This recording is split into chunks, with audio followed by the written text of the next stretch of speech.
안녕하세요. 2024년 12월 3일 대한민국의 비상계엄이 선포된 그날 밤을 기억하시나요? 많은 국민들이 충격과 분노 속에서 밤잠을 이루지 못했던 그 순간 한 명의 군인 출신 정치인이 2500년 전 손자병법을 펼쳐들었습니다. 그 사람은 바로 육군 사성장군 출신 김병주 민주당 의원이었습니다. 39년간 군에 복무하며 손자병법을 평생의 지침서로 삼아온 그가 계엄 선포 순간 가장 먼저 떠올린 것은 손자병법의 한 구절이었습니다. 전쟁은 국가의 중대사로 국민의 생사와 존망이 걸려있다. 그러므로 세심한 검토를 더하지 않으면 안 된다. 김병주 의원은 그 순간 깨달았습니다. 이것은 단순한 정치적 혼란이 아니라 민주주의 자체의 존망이 걸린 전쟁이라는 것을 말입니다. 하지만 놀라운 것은 손자병법으로 분석해본 12.3 계엄이 처음부터 실패할 수밖에 없는 작전이었다는 점입니다. 손자는 전쟁의 승패를 결정하는 5가지 요소로 도천지장법을 제시했는데요. 도는 백성과 군주의 일치된 마음, 천은 유리한 시기와 자연조건, 지는 전투에 유리한 지형, 장은 지혜와 신뢰, 의인의 용기, 위엄을 갖춘 장수, 법은 효율적인 군대 조직과 규율을 말합니다. 그런데 12.3 계엄은 어땠을까요? 때의 명분과 국민적 지지는 전혀 없었고 날짜와 시간, 날씨에서도 판단 착오를 범했습니다. 국회와 시민들의 저항에 발목이 잡혔고 지휘관들은 우왕좌왕했으며 비상계엄 절차 자체가 불법이었습니다. 손자병법의 관점에서 보면 이미 게임 오버였던 셈이죠. 더 흥미로운 건 민주 세력의 대응이었습니다. 이재명 대표가 그날 밤 유튜브 생방송을 시작한 것 혹시 기억하시나요? 그 방송을 본 시민들이 국회로 달려와 맨몸으로 계엄군을 막아선 장면 말입니다. 김병주 의원은 이 순간을 손자병법의 형세절로 해석합니다. 형세절이란 형세를 만들어 적을 압도하고 그 절정의 순간에 단번에 승부를 결정짓는 것을 말하는데요. 이재명 대표의 방송이 거대한 새의 물결을 만들어냈고 시민들이 국회로 몰려들어 계엄군을 무력화시킨 후 190명. 국회의원 전원이 계엄 해제 결의안을 통과시킨 그 순간이 바로 완벽한 절이었다는 것입니다. 마치 사자가 들소의 목을 단숨에 물어 숨통을 끈듯 독수리가 먹잇감의 목을 단번에 부러뜨려 낚아채듯 말이죠. 하지만 여기서 끝이 아니었습니다.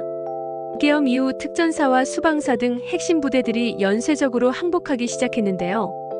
707 특임단장 김현태가 눈물의 기자회견을 하며 모든 책임은 저에게 있다고 고백한 장면 기억하시나요? 김병주 의원은 이것을 손자병법의 부전승, 즉 싸우지 않고 이기는 최상의 계책으로 분석합니다. 직접적인 물리적 충돌 없이 정보 공개와 여론 형성만으로 적의 군사를 굴복시킨 것이죠. 심지어 블랙 요원들까지 양심 고백을 하며 제보를 해왔다고 합니다. 그들은 정치적 목적에 활용되지 않도록 도와달라고 호소했지만 정작 도움을 받은 건 민주 세력이었다고 하네요. 이 모든 과정에서 김병주 의원이 이재명 대표와 손자병법의 지혜를 공유했고 그것이 실제 전략 수립에 큰 도움이 되었다는 증언도 나옵니다. 하지만 책에서 가장 인상적인 부분은 따로 있습니다. 손자병법에는 이런 구절이 나옵니다. 나라는 망하면 그것으로 끝이고 사람은 죽으면 2번 다시 살아날 수 없다. 저자들은 이 말에서 나라를 민주주의로 바꿔 있습니다. 민주주의는 망하면 그것으로 끝이고 2번 다시 기회가 없다는 것이죠.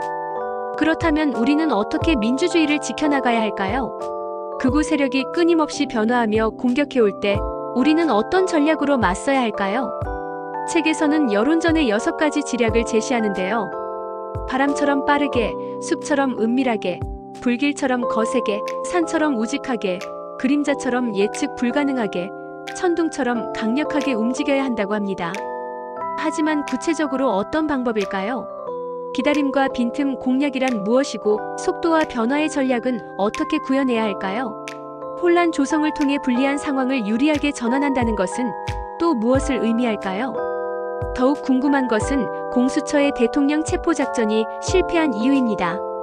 손자병법의 관점에서 보면 방비 없는 곳을 치는 전략이 부재했다고 하는데 과연 어떤 전략적 실수가 있었던 걸까요? 그리고 탄핵 과정에서 벌어진 프레임 전쟁은 또 어떨까요? 탄핵이 공작이라는 허황된 주장에 어떻게 맞섰는지, 진실의 힘이 어떻게 허를 찌르는 강함보다 강했는지도 궁금하지 않으신가요? 책에서는 윤석열 전 대통령을 손자병법의 장수론으로 평가하는 부분도 나옵니다. 지신인용엄, 즉 지혜, 신뢰, 인내, 용기, 위험의 기준으로 봤을 때 과연 몇 점이나 받았을지도 흥미로운 대목이죠. 무엇보다 저자가 가장 강조하는 것은 이번 사태가 단순한 과거 이야기가 아니라는 점입니다. 민주주의를 위협하는 세력들은 여전히 존재하고 그들의 변화에 맞춰 우리도 끊임없이 진화해야 한다는 것이죠. 도산 안창호 선생의 말씀처럼 역사에 대한 관용은 관용이 아니요 무책임이라는 관점에서 내란의 잔부를 완전히 제거하고 다시는 이런 일이 반복되지 않도록 해야 한다고 간주합니다. 그렇다면 김병주 의원이 이 책을 통해 정말로 하고 싶었던 말은 무엇일까요? 단순히 12.3계엄의 극복 과정을 자랑하려는 것일까요? 아니면 손자병법이 얼마나 대단한지 보여주려는 것일까요? 저는 이 책의 진짜 메시지가 따로 있다고 생각합니다. 그것은 바로 민주주의는 저절로 지켜지는 것이 아니라는 점입니다. 끊임없는 경계와 지혜, 그리고 시민들의 적극적인 참여가 있어야만 가능하다는 것이죠. 손자병법이 2500년 동안 살아남은 이유는 단순히 전쟁에서 이기는 방법을 알려주기 때문이 아닙니다. 인간 본성과 권력의 속성, 그리고 갈등의 본질을 꿰뚫는 통찰이 담겨있기 때문이죠. 마찬가지로 민주주의도 단순한 제도가 아닙니다. 그것은 끊임없이 발전하고 진화해야 하는 살아있는 시스템이며 우리 모두가 참여해야 하는 공동의 프로젝트라는 것입니다. 이 책은 그런 의미에서 단순한 정치 분석서를 넘어 민주시민 모두의 교양서라고 할 수 있겠습니다. 민주주의의 손자병법은 메디치 미디어에서 2025년 7월 22일 출간되었으며 288페이지 분량입니다. 정치에 관심 있는 시민, 리더십을 고민하는 분, 역사와 고전에 관심 있는 독자, 그리고 일반 교양 독서를 즐기는 분들께 특히 추천합니다.